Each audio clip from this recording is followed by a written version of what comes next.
Our guest today is Susannah Fox, author of Rebel Health, a field guide to the patient-led revolution in medical care. Susannah coined the term peer-to-peer healthcare and serves as Chief Technology Officer at the US Department of Health and Human Services of the Obama administration. She spent over 20 years proving that the best health innovations often come from unexpected places: patients, caregivers, people with rare diseases who refuse to accept the status quo. Her recent groundbreaking survey was the first to accurately measure the rare disease population in America, finding that 8% of adults live with or care for someone with a rare disease. In Rebel Health, she identifies the 4 types of health rebels transforming our system: the seeker, networker, solver, and champion. Today, we're discussing how patient-led innovation is reshaping the future of healthcare. Welcome, Susannah. Thank you for having me. No problem. So I think it's quite interesting thinking about where you've come from. And so for people who don't know, you went from coder to writer to researcher to rebel. So could you talk us through how you moved through coder to writer to researcher to rebel? I'll scroll back even further and talk about my parents. My dad was somebody who loved to write and read code. We had early access in the 1980s to the internet at home, thanks to Dad. And my mom is a writer and a dance critic and business journalist. So I was raised with both the right and the left brain activated. Then going to college, I studied anthropology and sociology, which allowed me to gain skills to enter into new communities with respect and curiosity for how different people approach problems.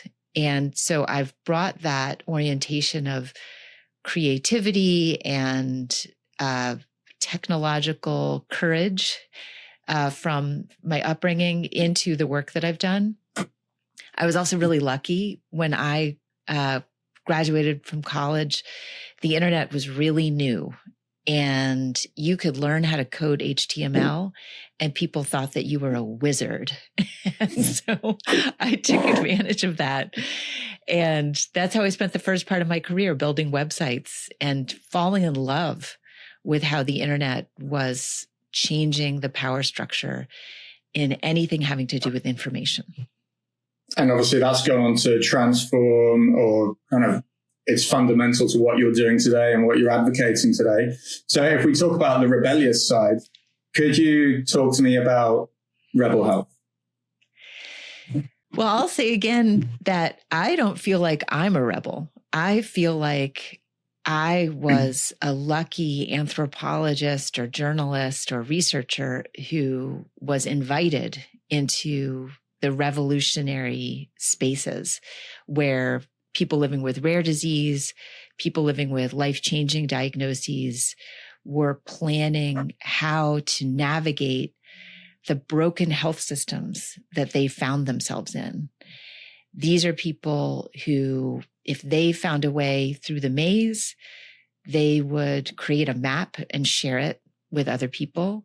If they found a challenge that required a new tool, they would make that tool. They would invent something to help themselves.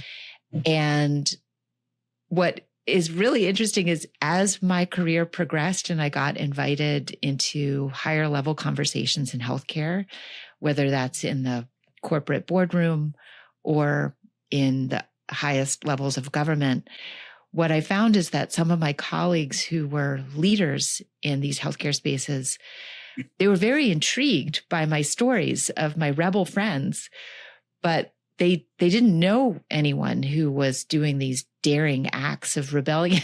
And so that's why I wrote my book, to introduce these two groups of people to each other. Can you give an example of a rebellious act?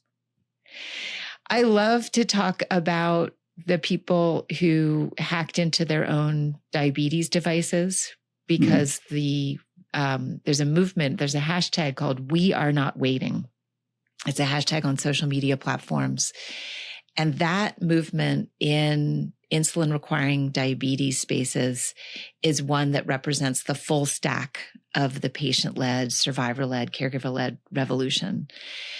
They are people who were very frustrated that they did not have access to the data being generated by their own bodies or by their children's bodies. They're grateful for the continuous glucose monitors that were helping them to manage type 1 diabetes, but they wanted full access. And so they were able to essentially jailbreak their continuous glucose monitors, send the data to an Apple Watch, and that revealed to the FDA and it revealed to the device manufacturers that there is a market for this data. There's a market for people who want to get access to essentially the source code of our own illnesses. So that's one example that I love to cite. Okay.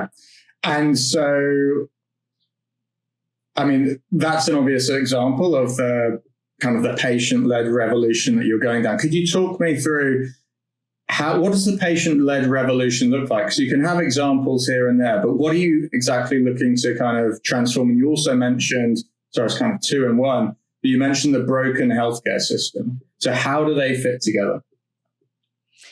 Most people do not want to think about their health. Most people want to go through life working, living, playing, and not interact with the healthcare system.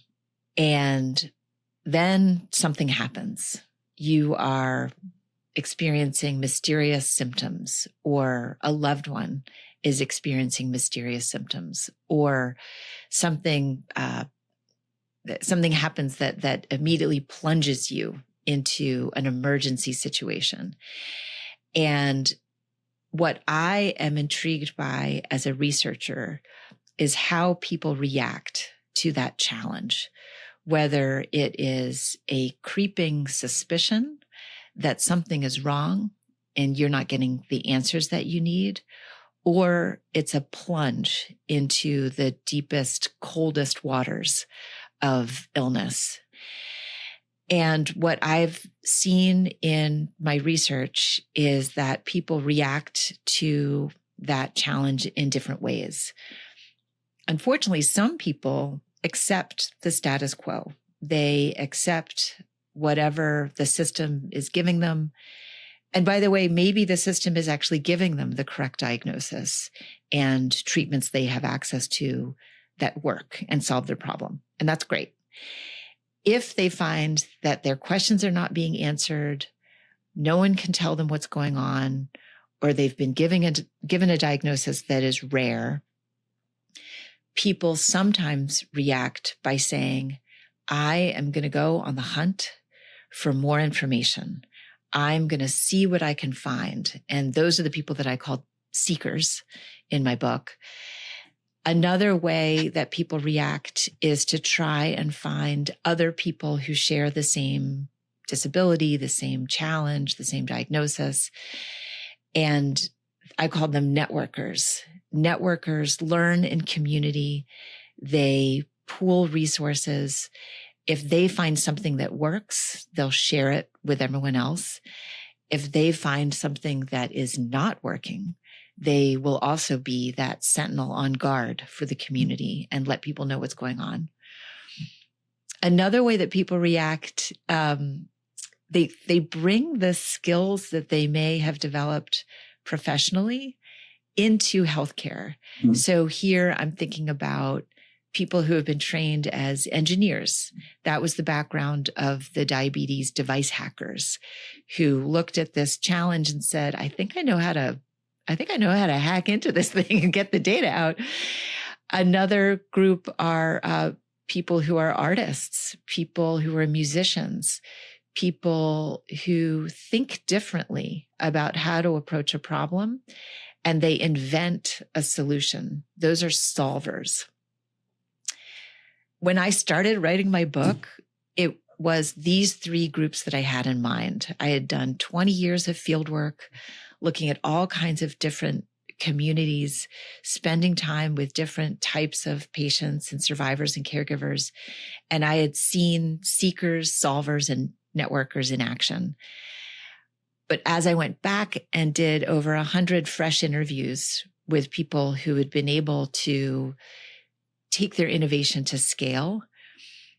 Each person I interviewed was able to name either a single person or a company or even a government agency that gave them access to resources that they needed. And I realized that I needed a fourth archetype for the patient-led revolution, and that is a champion. A champion has access to funding or labs and manufacturing facilities or regulatory guidance, and they share that resource with one of these scrappy, patient-led startup entrepreneurial teams. Okay, interesting. And the broken healthcare system. Well, we all can acknowledge that no matter where we find ourselves in the world, our healthcare systems fall short. They fall short for various reasons in various regions of the world. I'm happy to say that the human spirit that responds to that situation is universal. That sense that if I can find a way out of here, if I can find a solution or invent a solution, I'm going to share it if possible. And in the United States, where I've spent most of my time doing my research, what people like to talk about is that we don't have one healthcare system. We have many healthcare systems, and all of them don't quite serve the population that they mean to. And so there are broken places. There are places where people fall through the cracks. And what I've seen is that if you can find a community, if you can find that just in time, someone like you to help figure out what's going on, those e-patients, those caregivers can weave a net to catch people who fall through the cracks, whether it is navigating a health insurance question or finding a clinical trial that could be the answer, or figuring out how to keep your loved one comfortable in a hospital. There are so many ways that peer-to-peer healthcare can serve people when the healthcare system cannot. I think that's important. That's important in itself, but it's also important to note that the healthcare system, for all the problems that it has, and everyone will identify a problem in it when they have to use it, it has been designed to try and cater to the masses as well. So it is inevitably going to have cracks in it where people fall through it. Because I often hear about people talking negatively about GPs or general practitioners because they can't diagnose their problem early enough. But the reality is they're general practitioners. They know a little about a lot rather than specializing in certain things. So I have a certain level of sympathy with GPs and the healthcare system to a point. There's obviously more that can be done to improve it. And I think that's where you're trying to take this. So how does the patient-led revolution link into the current healthcare system? Well, what I've seen is that when people can tap into this curiosity, when people can start to do their own research, and what's really important is that we continue to advocate also for open source publication, open access publication, so that people are able to go on to, for example, PubMed for the U.S. National Library of Medicine and search for the top level information. We want to empower people to operate at the top of their game. And patients can do that as well as clinicians and scientists if we allow them access to these tools. And it's again a question of acknowledging that the healthcare systems fall short, and it's up to us to decide what happens next in the story. And what I've seen is that people living, especially with rare disease and life-changing diagnoses, are often forging a path where no one else has gone before. And they're building on the extreme frontier is an example for everyone else, because what they're doing is often about 10 years ahead of the rest of us. So if you want to see the future, follow someone with rare disease. You may hope that you are never in that situation, but you will be very glad that you are aware of them if you ever do find yourself facing something really strange and mysterious, because they're the ones who have pioneered, for example, genetic testing or the sharing of data or the setting up of community-led data registries. I want to come back to that, but before we do, I think it's a nice point to touch on the study that you did. So you conducted the first probability-based nationally representative survey to measure the US rare disease population. So could you talk to us a bit about that and what your findings were? I've long been interested in this community. It was the National Organization of Rare Disorders hosted one of my first fieldwork projects back in, the early 2000s. I like to say when dinosaurs roamed the internet, they welcomed me into their communities. And I learned so much from what people living with rare disease were doing. And I saw a statistic floating around for many years that 1 in 10 Americans is affected by rare disease, but I could never find a source for that.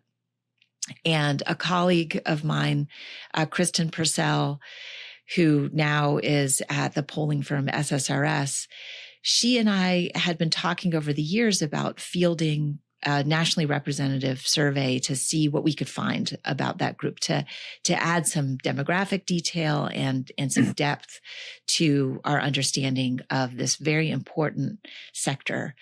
And so we designed a question and we tested it and got feedback from rare disease advocates. And then when we fielded it, we were able to find that statistic that we saw cited everywhere actually holds up. 8% of US adults live in a household where either they or someone they live with has been diagnosed by a clinician with a rare disease, meaning in the United States, a disease that affects fewer than 200,000 people. We got advice also to add a question about people who are living without a diagnosis, people who are living with a health mystery, because unfortunately that describes a lot of people who are eventually, hopefully, diagnosed with a rare disease. And so we designed that question and captured an additional 7% of US adults who live in a household where either they or someone they live with lives with a health mystery, something that doctors can't explain. And so all in all, it's 15% of the US population that lives in a rare or undiagnosed household.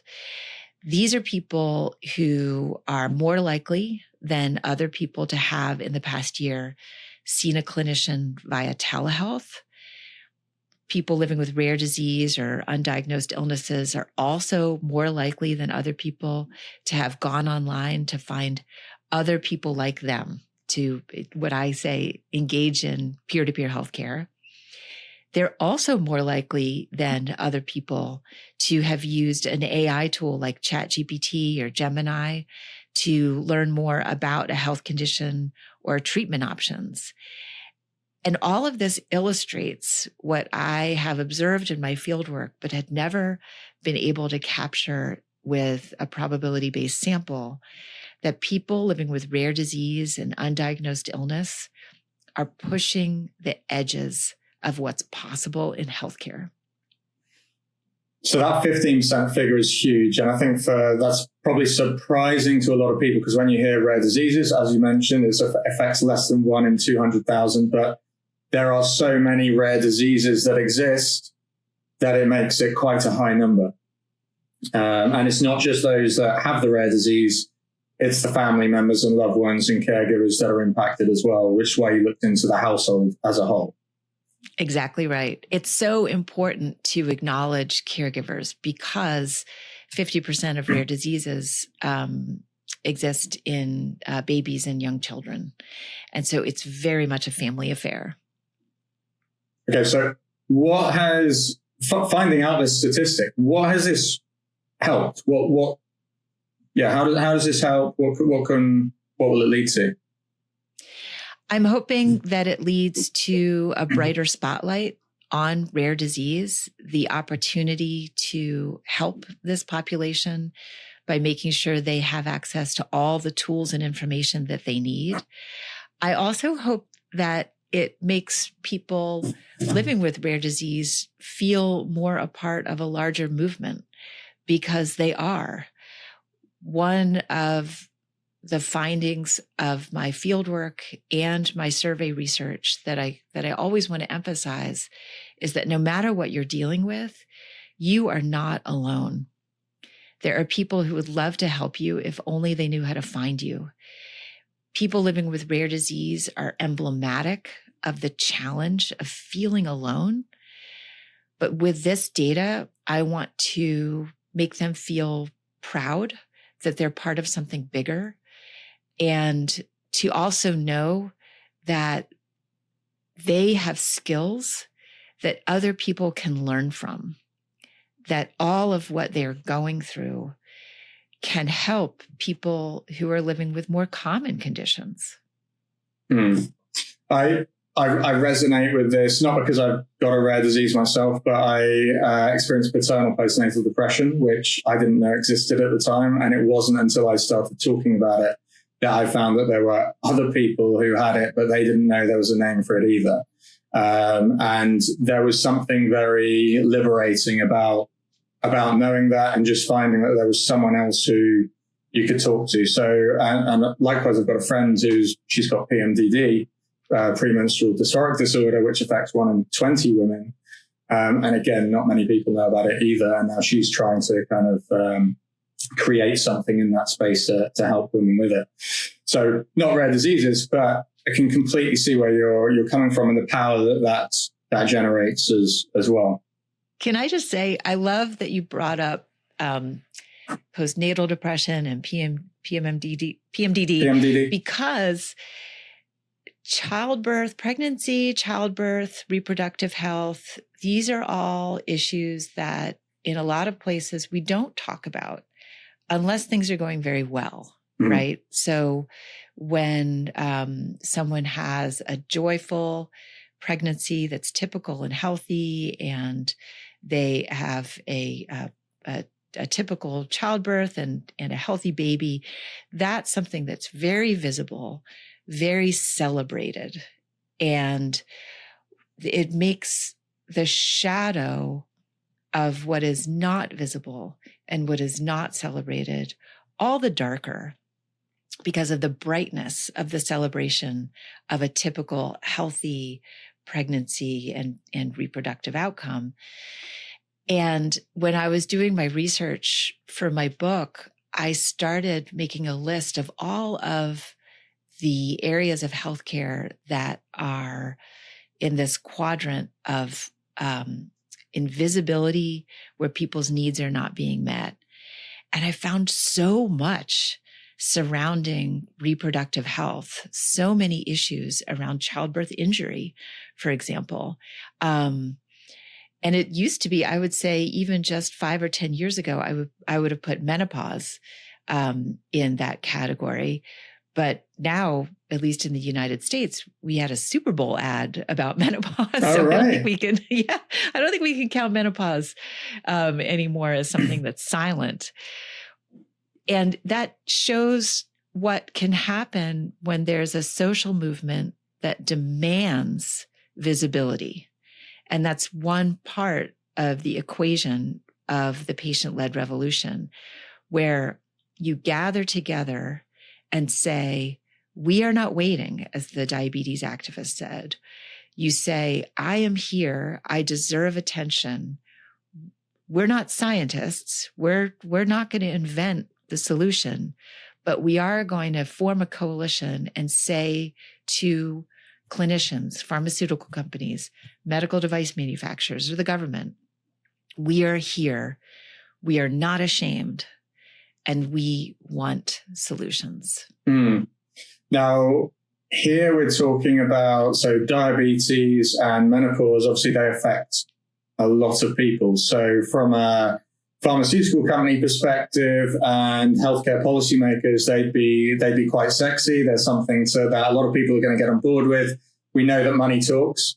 So how does the patient-led revolution help with those with the rare diseases? I know you said with this study, it can help give them a voice. It can help put them in this bracket of 15%. So it's a big bracket when you group them together.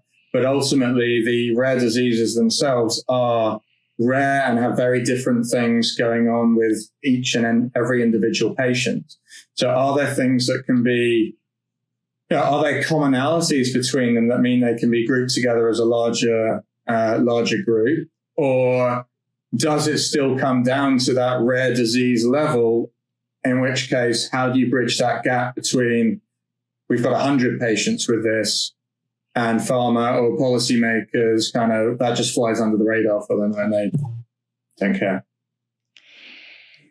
So many possibilities, so many roads that we could walk down.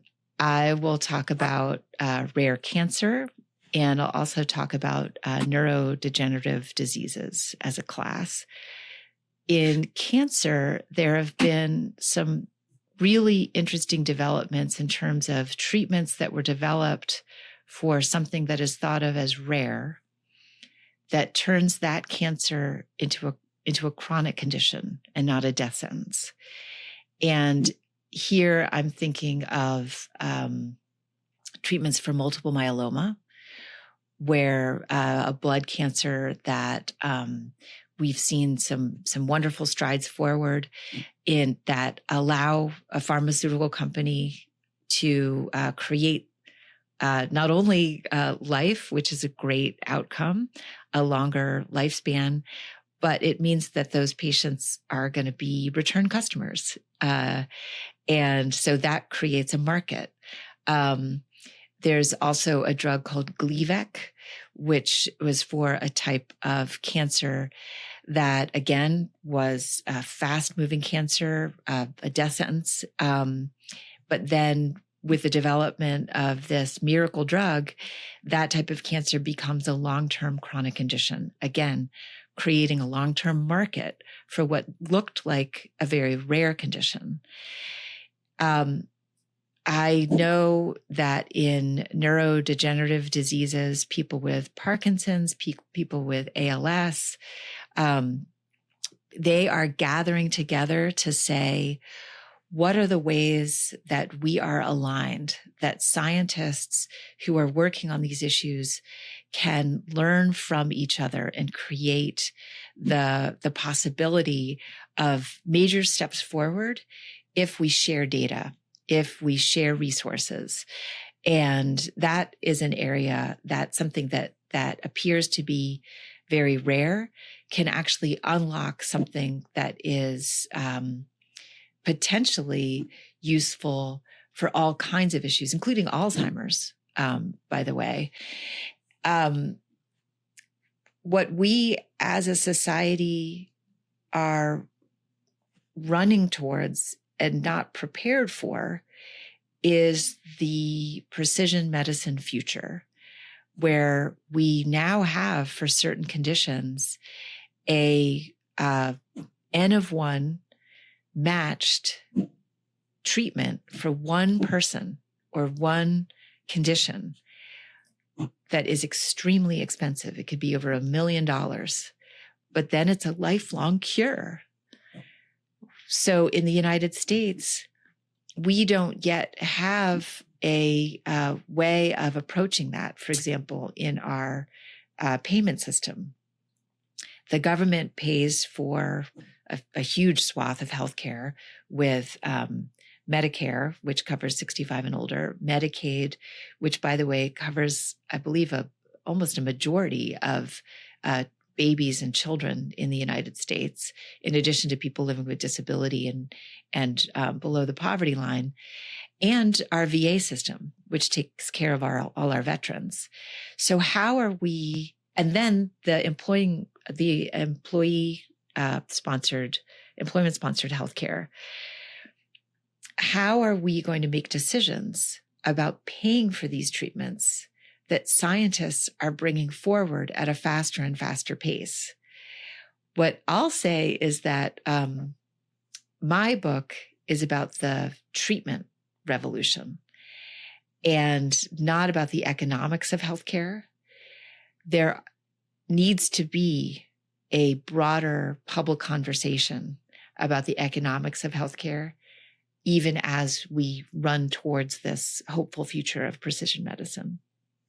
How far is that discussion going, particularly if we think about it from a political standpoint? Obviously, you were part of the Obama administration. Obviously, things have moved on since then.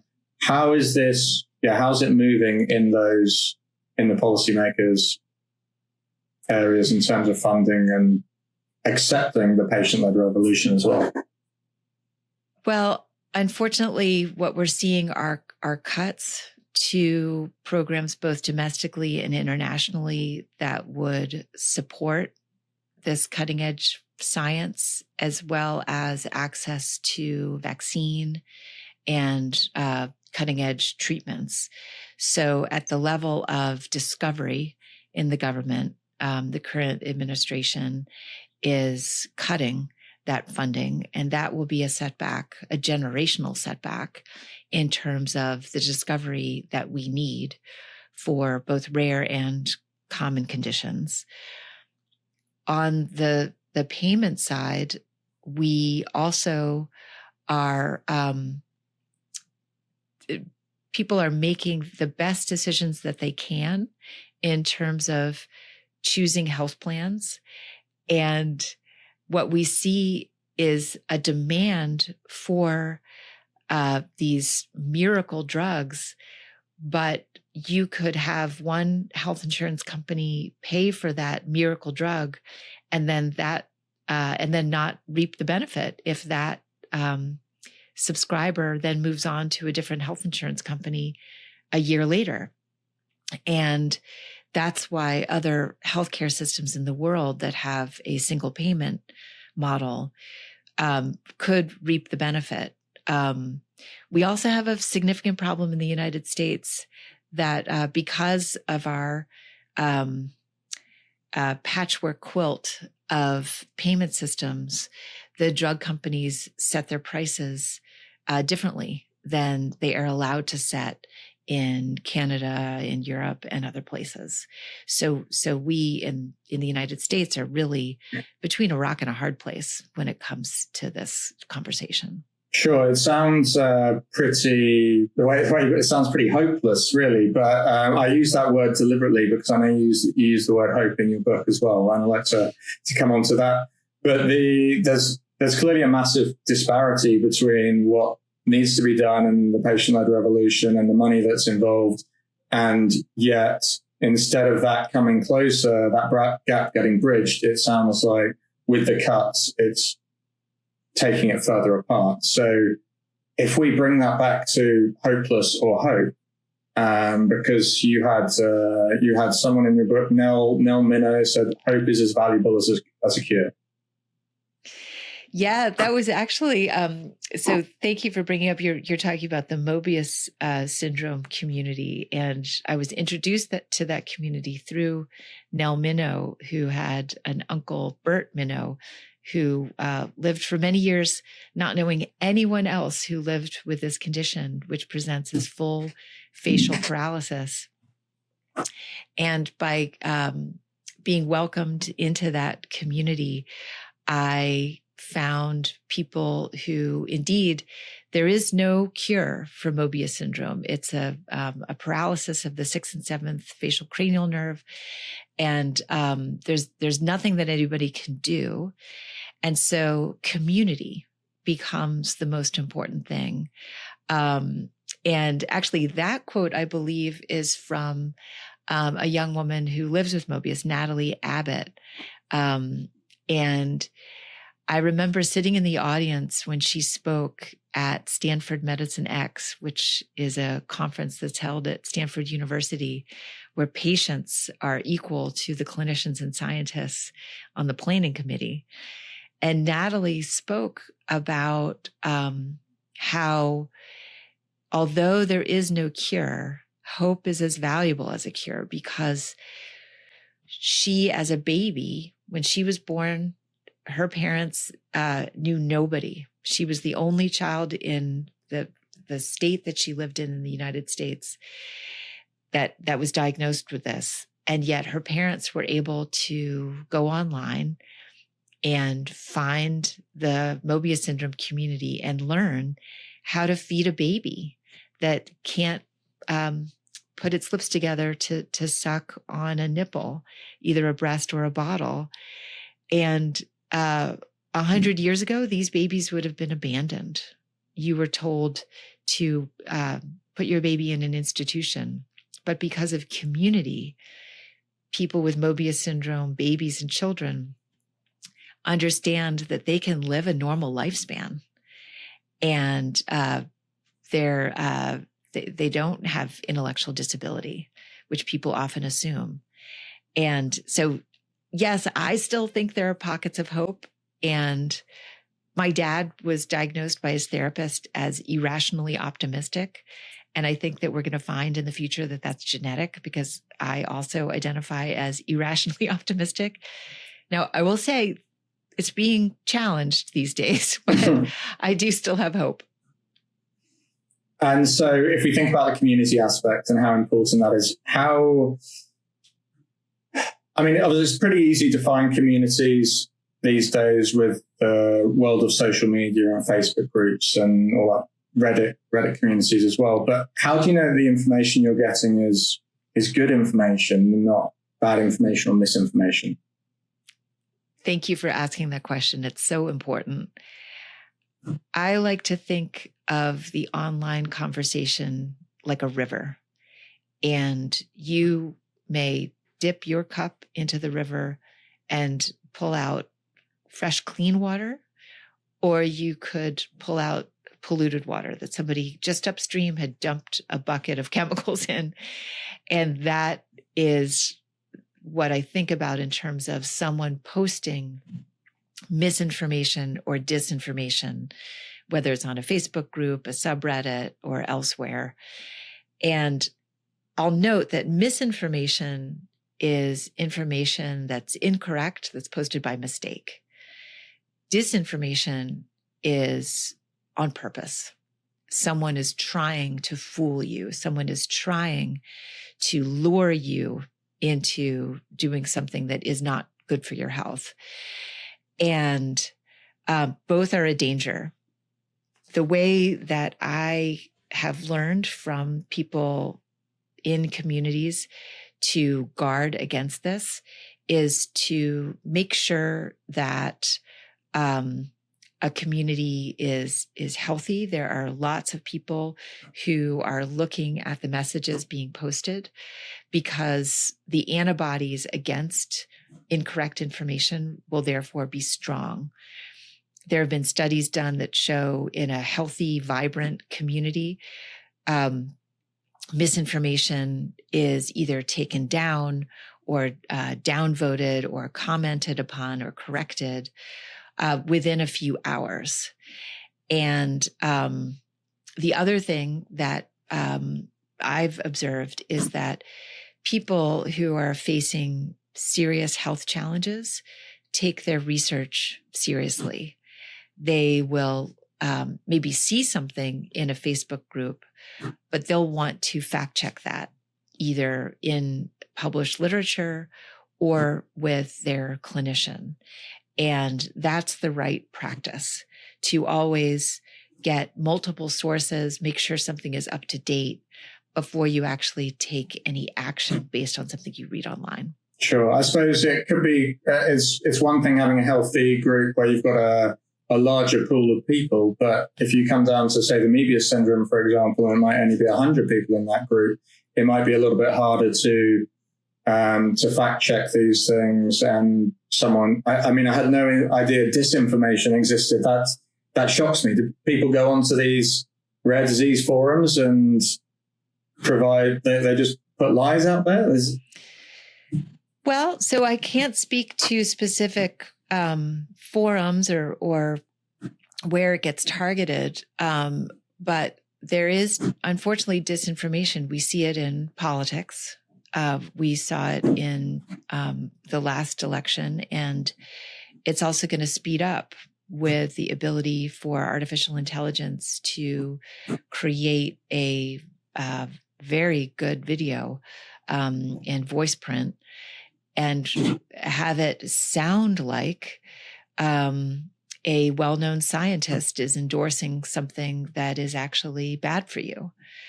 And one of the scariest things that I've seen is the erosion of trust in clinicians and in institutions, so that when what used to be a trusted medical authority would say, do this and not that, even if that's true and based on science, there is a wide swath of the population that now won't trust what a scientist will say.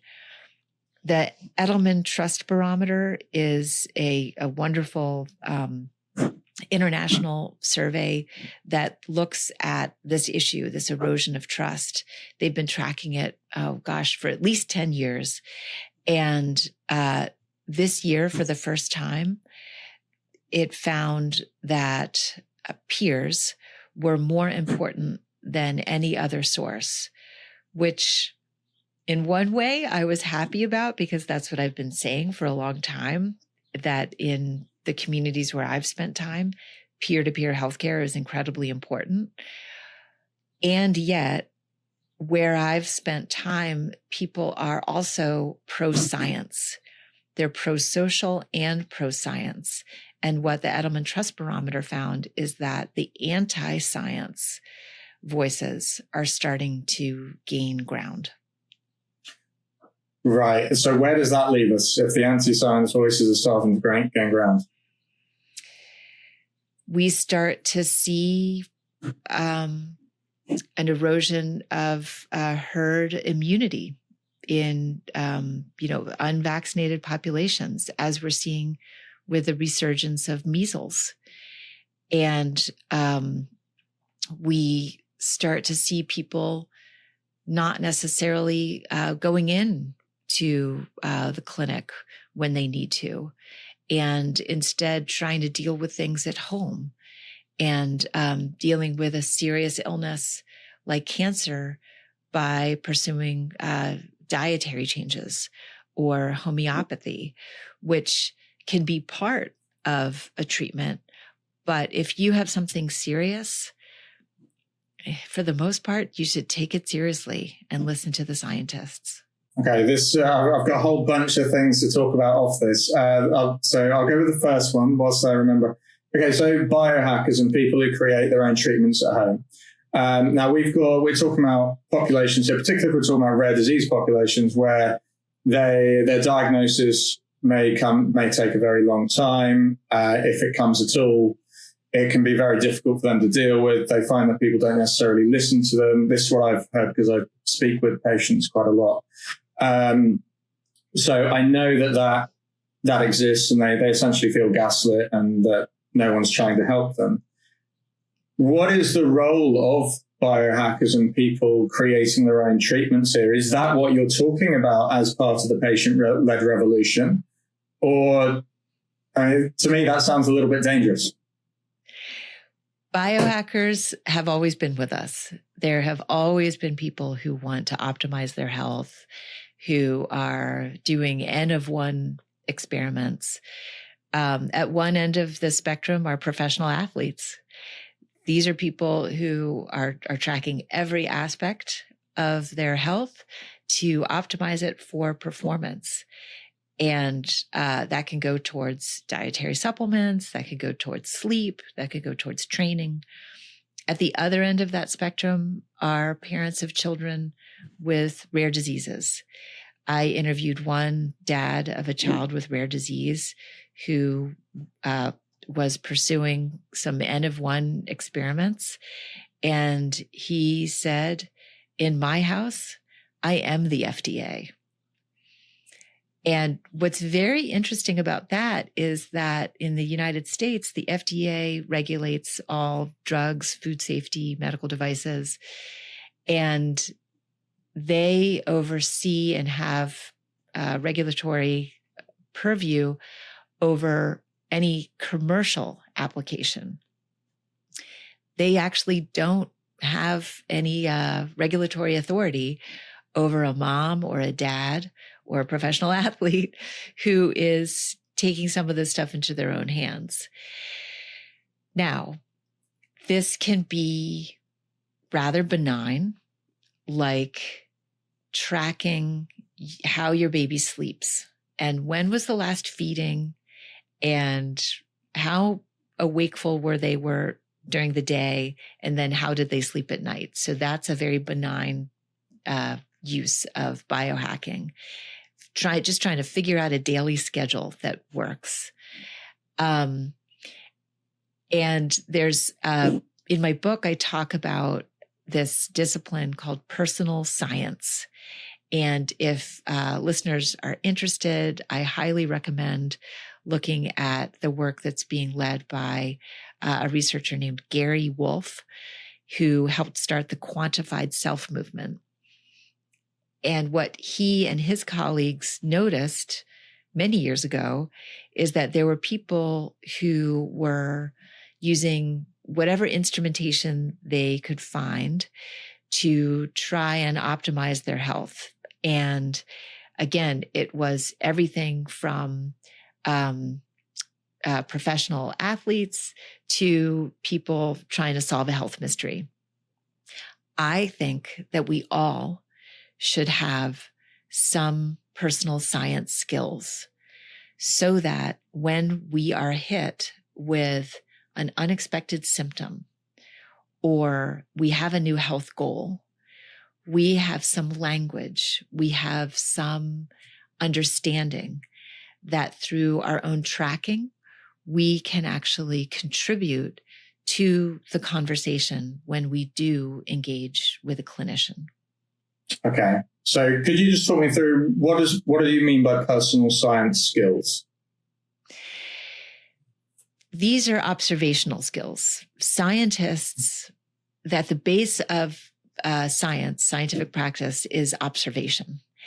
And a personal scientist can start to track what is important to them and start to write that down. And literally just in a notebook, paper and pencil, or in a spreadsheet. Or if you want to get fancy, you could get, all of the instrumentation that is now available, like an Oura ring or, an Apple Watch or a Whoop wristband. You could really instrument yourself to start to track what your blood sugar levels are, what the quality of your sleep. Where I've seen this applied, one of my favorite examples is early in the COVID pandemic, some patients were reporting that it was not just a respiratory illness that they could recover from in 2 weeks. They were having GI symptoms. They were having brain fog. They were having crushing fatigue. And it was going on for weeks and months. And it was patients themselves who started tracking these symptoms, pooling that data. They did a worldwide survey. Patients themselves did a worldwide survey to collect all the symptomatology of what we now know is long COVID, which is part of a class of post-viral illnesses that ME/CFS is also part of. And it was because of those patients who engaged in personal science that the world learned of this condition. And the WHO, the National Institutes of Health, even the US Congress and Parliament started to pay attention because personal scientists had collected the data to prove it.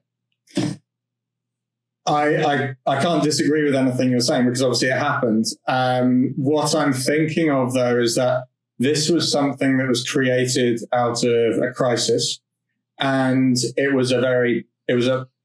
popular is not the right word, but it was popularized because it was just all over the media for years.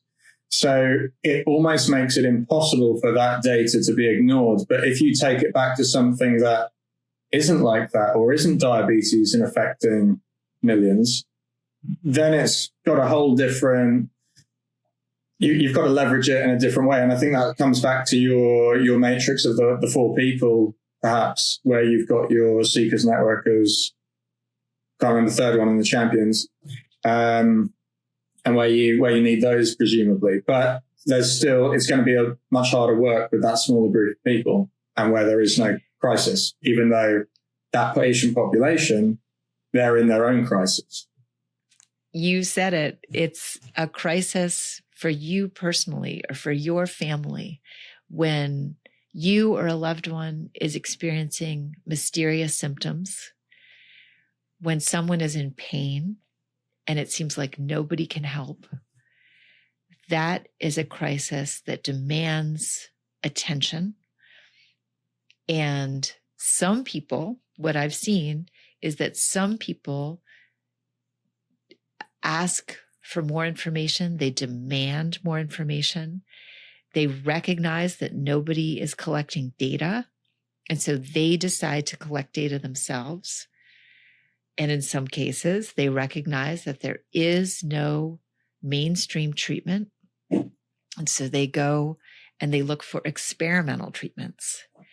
What biohackers do is they gain access to experimental treatments that are certainly outside of the walls of most universities and commercial labs. And I'm not endorsing it. And again, this is where it's important to note that I'm not a rebel.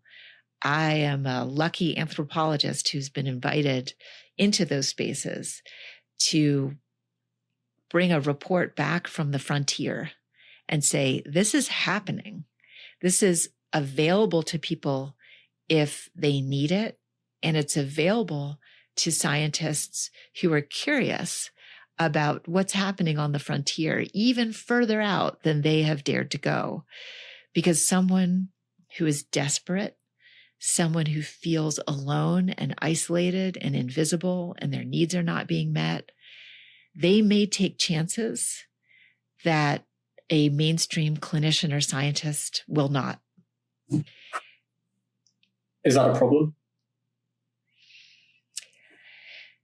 To my mind, it's a fact. It is a problem when people take chances on their children. It is a problem when they are urging other people to do what they do without evidence of it helping. That's when it becomes a problem. So what do we do about that? Because obviously they're not feeling heard, their needs aren't met. We know, everyone knows the saying, desperate times lead to desperate measures. Desperation leads to doing all sorts of things. We're in a place where healthcare, the investment in healthcare is dropping, so there's cuts in that. We're also in a place where the anti-science is growing. So it just feels like that gap's getting bigger and bigger, but it also feels like the patient-led revolution is actually getting larger. So the gap's getting bigger, but the patient-led revolution is getting larger, but not necessarily in a positive way. So I'll say that one of my hopes for writing my book and continuing to shine a spotlight on the rebels of healthcare is to say, again, you are not alone. If you are feeling pushed out, if you are feeling crushed by the pain that you're in, there are people who would love to help you if only they knew how to find you. And I would like to reverse this course. I would like to reverse this sense of isolation and this sense of distrust. I would like to say to anyone living with a rare disease or an undiagnosed illness that we see you. Please raise your hand, make noise, show us where the pain is, show us the help that you need. Ask the questions that are burning in your 3 a.m. brain, because there are people, there are scientists who are exploring these issues, and we can't lose hope because there is still so much discovery that's happening despite the cuts. And I really believe that we will get back to a place where rare diseases are seen as the sentinel outposts for the frontiers of science. One of my favorite days of the year actually is Rare Disease Day. And there's a symposium that's held annually at the National Institutes of Health in Bethesda, Maryland. And I try to go every year. It's easy for me since I live in Washington, D.C. And it's a place where you will see a presentation by a scientist who's at the top of her game, followed by a presentation by a caregiver who's also at the top of her game. Mm-hmm. And the whole room and everybody watching on the live stream is learning from people who are pushing the edges, experimenting, learning in community. And Rare Disease Day is always a renewal of hope for me, because you see the real possibility of a whole person healthcare as scientists, clinicians, patients, survivors, and caregivers are all in the same room, all sharing the microphone. I will say that it was canceled this year by the Trump administration. And that was a real blow to the community. But again, the rebels got together. All the people who had flown in, we gathered together just down the street from the NIH in the basement of a hotel, and we still gave those presentations, and we still gathered together. And that's what I want to see more of, that even as there are places where we're going to get shut down, we can still gather together in community. Glad you brought that up. It's an inspiring story. And actually, I believe this is due to be aired on Rare Disease Day. So you mentioned within the that people need to speak up and make noise. And within your book, you talked about vulnerable seekers. Could you please explain what a vulnerable seeker is and how we can help them and encourage them to speak up? Because you talked about this being a false barrier and hesitating to ask for help. What I've seen in my field work are groups of people who are intimidated by research. They may have questions that are not yet formed. They are worried. They may have sleepless nights. They may not know how to ask a question yet. And therefore, they feel very vulnerable. And what I hope is that technology, and we're seeing it more and more in people's use of artificial intelligence, that you can have a conversation with the data that's available. You can have a conversation with an AI agent where you can start to ask questions. And that's, for me, is a hopeful sign that you don't have to necessarily go into a medical library, which is what you used to have to do pre-internet, you'd actually have to screw up your courage and go to a physical library and ask the librarian to help you do research about some obscure diagnosis. And now you can go online and ask Dr. Google, but increasingly ask Dr. AI to help you explore this.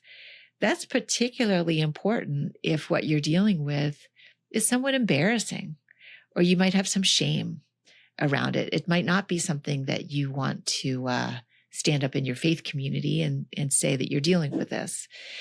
And so at all those levels of vulnerability, we need to meet people where they are with resources and with answers. And we need to help them form the questions that they have. Okay, this was on my list of things: Dr. Google versus AI and the involvement and the role of the healthcare professional. So let's start on Dr. Google versus AI. Dr. Google came along however many years ago, and we've all used it to self-diagnose various things and what could it mean and all that kind of thing. And then AI comes along as well. How is AI helping or advancing the patient-led revolution? Well, first, I'll say that Dr. Google has long been the de facto second opinion in the United States. People will prepare for or recover from a doctor's appointment by going online. And for many years, that was scary to clinicians, and some people didn't like it. Now we've reached a détente with Dr. Google, and just in time, we are now confronted with this idea that people are using ChatGPT or Gemini or Claude or any of the other AI tools to do more research. And I'm just going to cite some data, and this was collected in early 2025. 38% of people living in a rare disease household have in the past year used an AI tool to learn about a health condition, compared with 21% of adults not living in a rare disease household. So there you have an example of people living with a rare disease being more likely to be using the cutting edge tool of AI. And by the way, that's only growing. That's going to just continue to grow. What's interesting about the use of AI is that it returns the answer. So it will return, if you now use Google to search for a question or on a certain topic, the search result will be the answer. And so instead of clicking on an article and reading it in context, people are often accepting that quick answer. Now, there's good things and bad things about that. People are less likely to go down that rabbit hole of clicking on multiple articles and reading. Now, in my fieldwork, I still meet people who continue to go down those rabbit holes. Someone who has an honorary PhD in their rare disease, they're still going to read the full article. They also might be using a conversation with an AI tool to reason something through. Here, I'm thinking of a wonderful example of a e-patient, an empowered, engaged patient named Hugo Campos.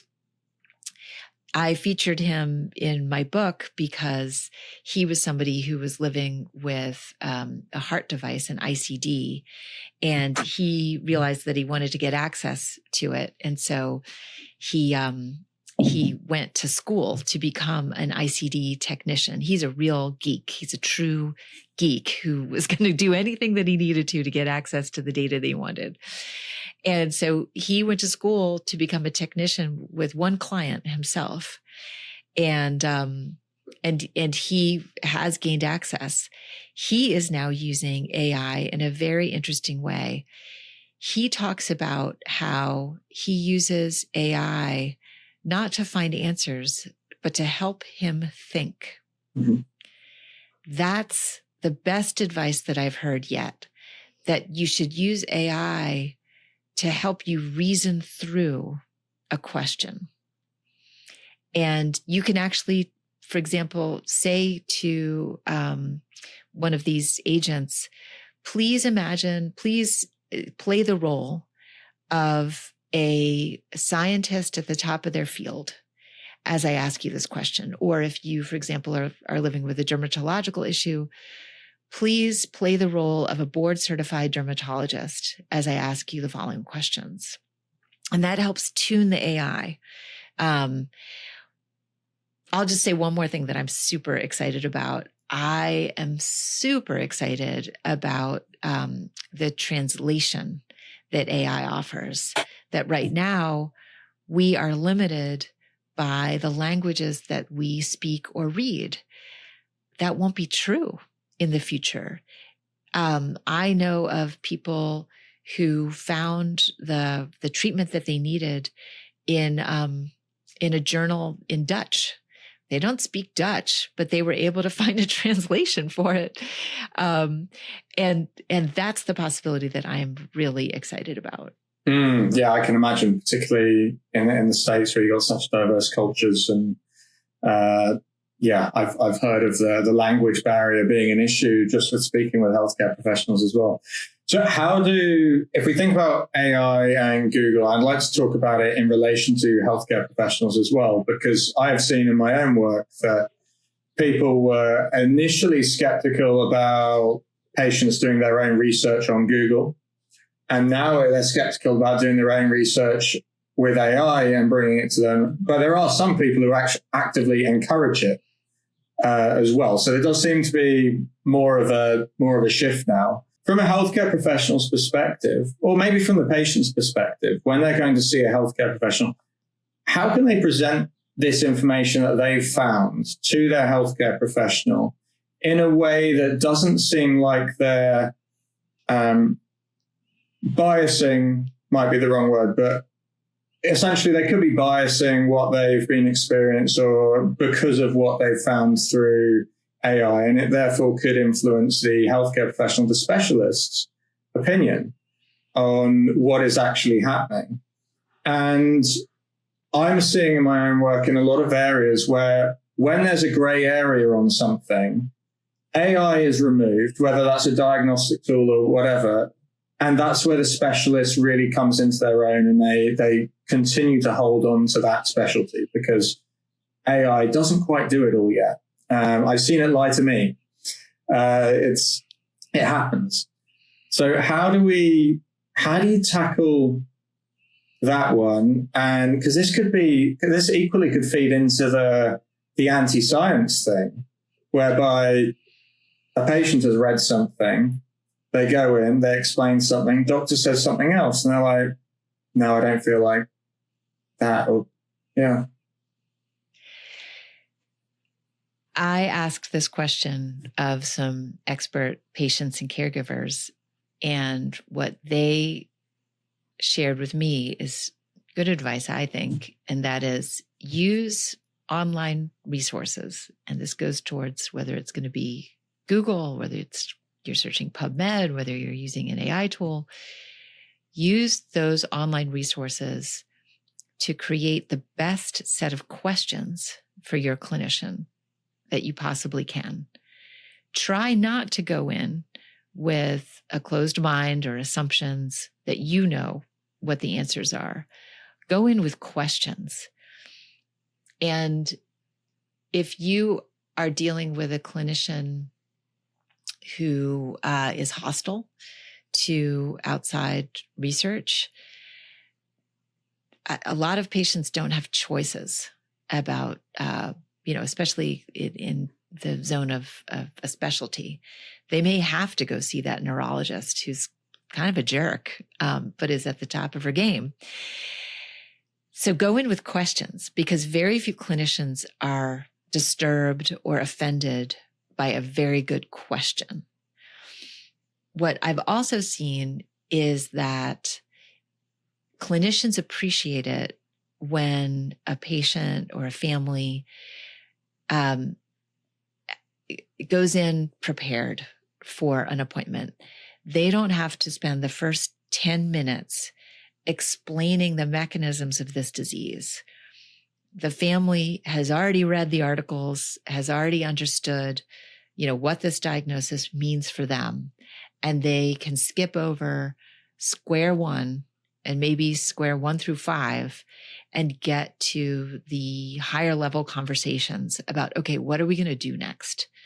In the context of our lives, where we live, our faith, our values, our financial resources, what's next for us? And those are the sorts of questions that more information can help with.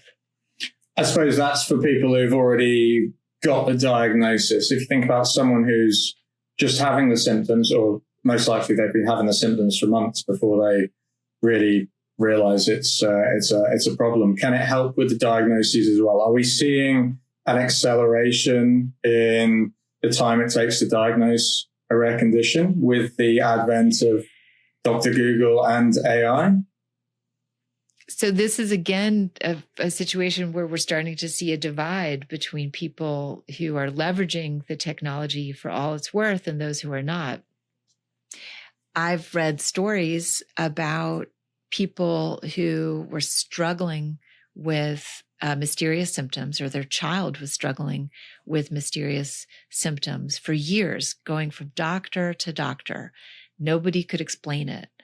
And then taking the text of the medical record, feeding it into ChatGPT, and saying to ChatGPT, imagine that you are a specialist in this area of medicine. What do you see in my child's symptoms? And it came back with a likely diagnosis that no human doctor had seen over the years.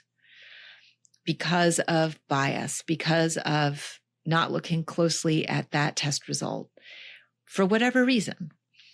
And that's when you say to yourself, if I'm ever in that situation, I'm going to try to use these tools to their highest and best value, and then go into a clinician and say, I have a hypothesis.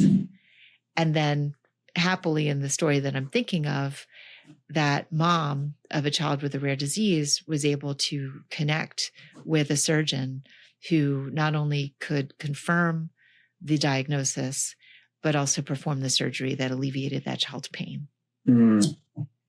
I suppose there's two things with that. One is that the healthcare professionals will naturally go towards, let's weed out the common illnesses first. And so we look at it and go, well, you've got all these things going on. You've got, I don't know, back pain and whatever else, brain fog. And it's like, well, you could be depressed.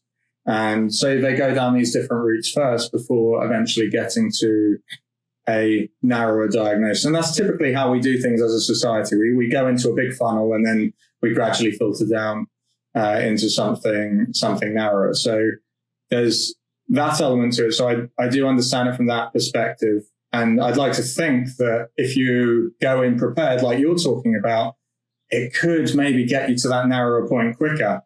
But then there's the other aspect of, am I over-researching this? Am I overthinking this? And are you going in there potentially with something that doesn't exist, and the HCPs were right to tackle the more general problem first? This is the key. This is the key to the whole game, that we need to maintain an open mind. We need to be open to possibilities. And this goes to the advice to bring questions to that clinic appointment. Don't bring answers, bring questions, and try to maintain an open mind so that you are alert to different possibilities. Because again, human doctors can see things that the AI can't, right? They may ask a question that unlocks a new insight. So making sure that we are again, going in prepared, going in with all of our personal data and research, and yet going in with hopefully a sense of trust that these are clinicians who mean well, who want the best for us. Mm. And is it those questions? Is that the key to doctors taking patients more seriously? So not just listening to the symptoms, but listening to the patient?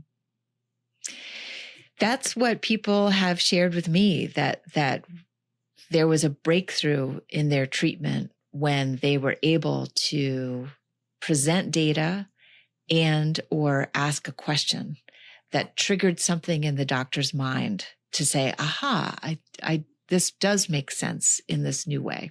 Hmm. Does the use of AI instead of Dr. Google, is that reducing the community element? Because I know if you go onto Google and you search for things, invariably you're going to get Reddit groups coming up, you're going to get other threads, Facebook groups. But if you use AI, you're going to get information, the answers to your questions, but not necessarily the forums unless you specifically ask for them. I think that's emerging. We don't know yet what the effect is going to be. We are seeing reports about lower traffic to certain websites because people are just accepting the AI answer. Mm-hmm. I'll also say that in my research and discerning patterns in the population and coming up with these 4 archetypes, not everyone is a networker. Now, this was really interesting to me because I'm very naturally an extrovert. I'm a total joiner. I'll chat with anybody who's walking along the street, or I'm making friends everywhere, which my family fears. And there are people who are seekers who, once they find the information that they need, they don't feel the need to broadcast it. They don't feel the need to join a group. And so if you are someone who just wants to get an answer or is not someone who wants to join a community, that's totally okay. You're still part of the revolution. If you, however, did invent something that you find very useful, I do urge you to share it with someone who is a networker. In my research, I did find a lot of people who it just had not occurred to them that they should share their invention with anybody else. They didn't think it was that special, for example. Whereas the networkers are the type of people who we're not going to be able to stop them from joining the groups, whether we find them on a closed platform like Facebook or a more open platform. Sure. We've talked a lot today about the rare diseases, but then we've talked about the innovations that have come about through in Parkinson's and the CGM, so within diabetes. But if we talk about leading with rare disease innovation, because you talked about how the breakthrough insights from rare diseases can help those with common conditions, so it can help everyone.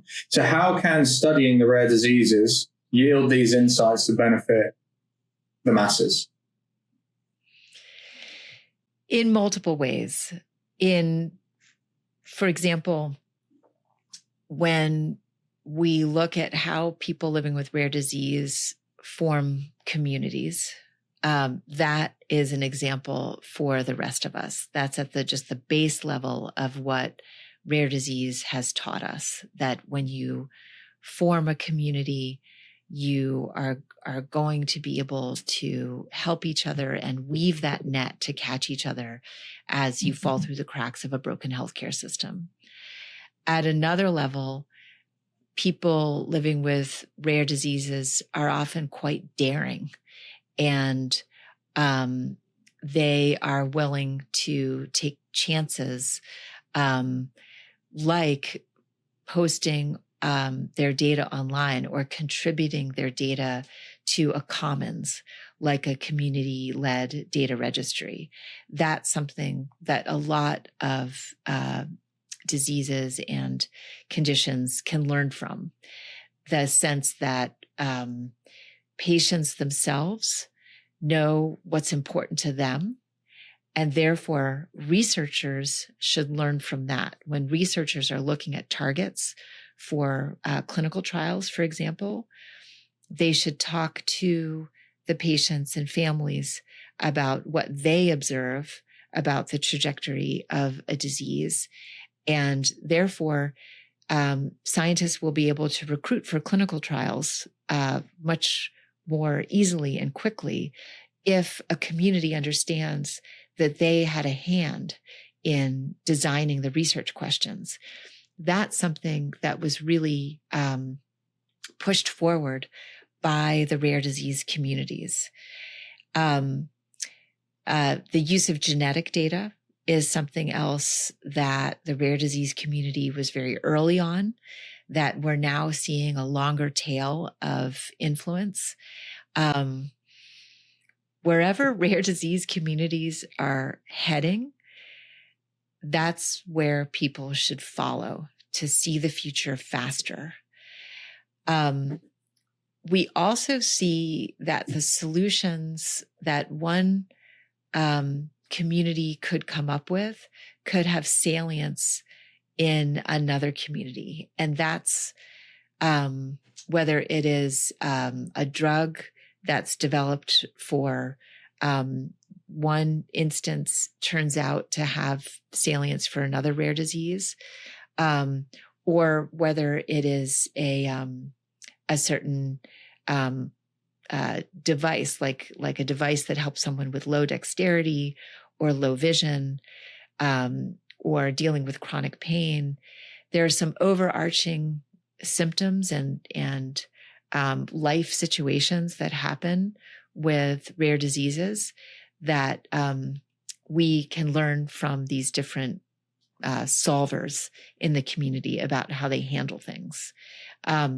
Regarding the repurposing of drugs for various conditions and diseases, I'm going to give a shout out to David Fagenbaum, who lives with a rare disease himself, Castleman's disease, and is an MD and MBA who started Every Cure. And that is specifically looking at how we can repurpose drugs that are already on the shelf.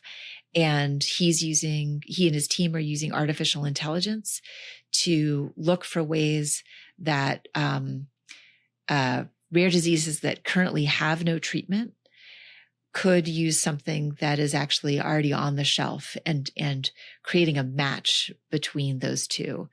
What the work that Dr. Fagenbaum is doing is another example of hope. Okay, let's end this on hope. So you talked about the future being from the rare disease perspective. What is the future? For me, the possible future is that anytime someone feels alone, their AI agent tells them they are not alone and connects them with a community of people who could help them. I also want to see in the future higher trust in science and clinicians because of AI. I think that this is going to be woven into every aspect of our lives. And I would love to see an ever widening circle of trust in each other and in science. I'm painting a very hopeful future. I hope that it comes to fruition. I also really want to see doctors embrace this idea of a patient-led, caregiver-led, survivor-led revolution in medical care. I think everyone has something to learn and everyone has something to teach. It sounds like you're looking at it from it's got to be a top-down and bottom-up approach, but you want them to end up being in parallel as your peer-to-peer, I suppose. Exactly. Yeah. Okay. And so with this, there's still that, and you've talked about it, the top-down from the healthcare professionals' perspective, but the institutions, the policymakers, how do we get them on board and see the patients as a resource that should be listened to? I like to say that partnering with people with lived experience is a competitive advantage, whether you are running a business or running a government. If you partner with the people who are living with the problem that you're trying to solve, you will go faster and you will come up with better solutions if you involve them in the problem solving. Why are they ignoring them at the moment? I don't want to say ignoring. I've definitely seen a growth in the number of patients and patient groups that are being spoken to within my work. But why are they less valued, if you like, than the healthcare professionals, the physicians? Why are they missing this gap?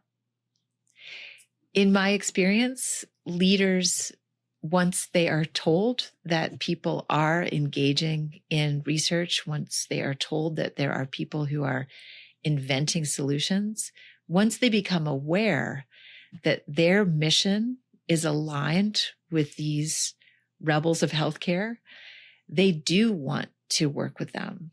Mm-hmm. It's just that the leaders currently can't see them, because so often people who are rebels of healthcare are operating outside the mainstream.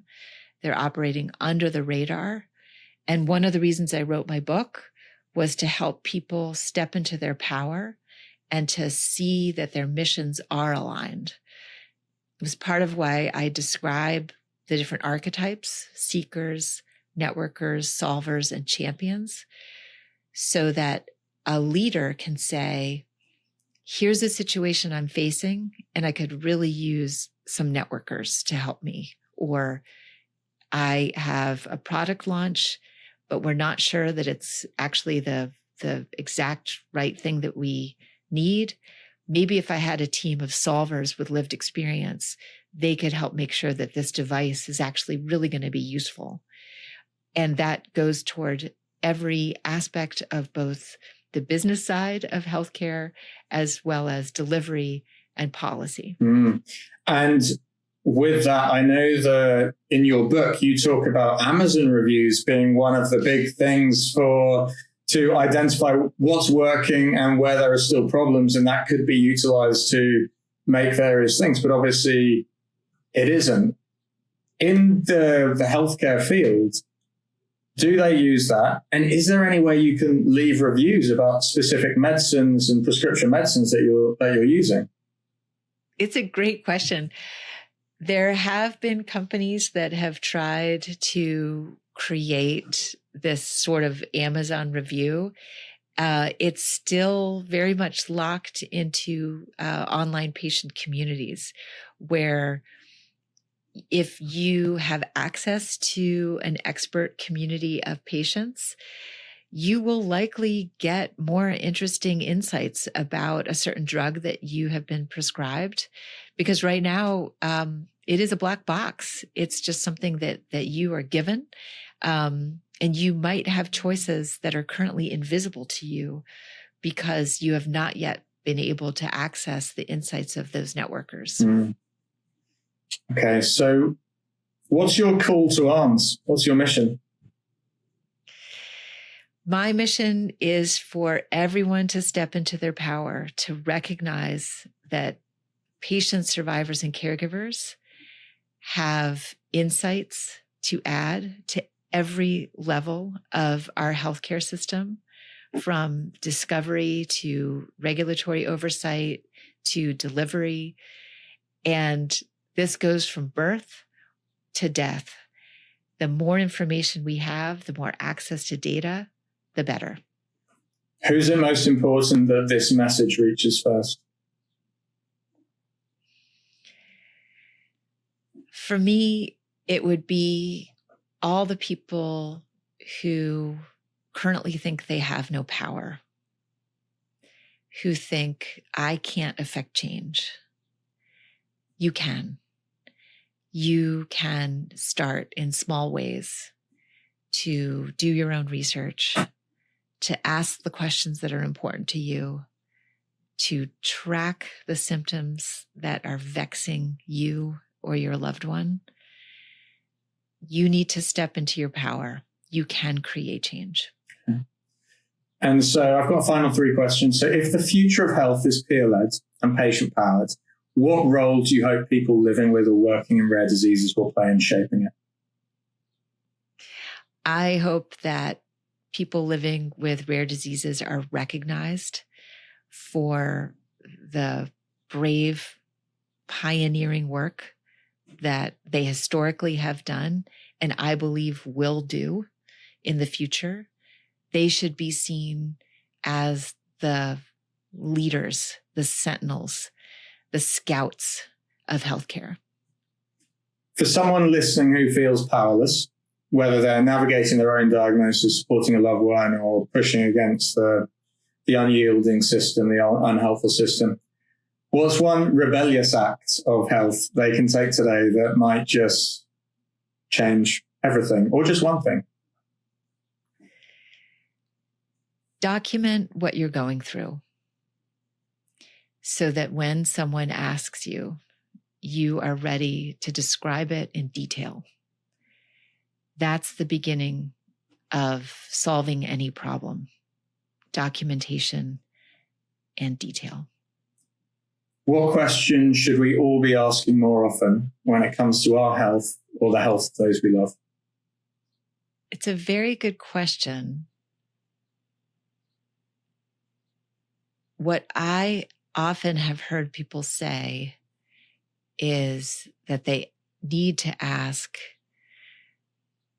what other sources can I turn to? And that can be asked of a clinician. And if they don't have an answer, that can be asked of a community. And it can be asked of an AI tool these days. What other sources should I be tapping into? Do you have anything else you'd like to discuss today? No, my closing argument for all of this is, again, you are not alone. No matter what you're dealing with, there are people who would love to help you if only they knew how to find you. Yeah, I love that line, and it fits quite nicely with a line I've heard in one of my son's books. I think it's my favorite book of his rather than his favorite book, but it's help isn't giving up, it's refusing. Asking for help isn't giving up, it's refusing to give up. Yes, I love that. Excellent. Well, Susannah, thank you very much. It's been a pleasure talking to you today. Thanks for having me. No problem.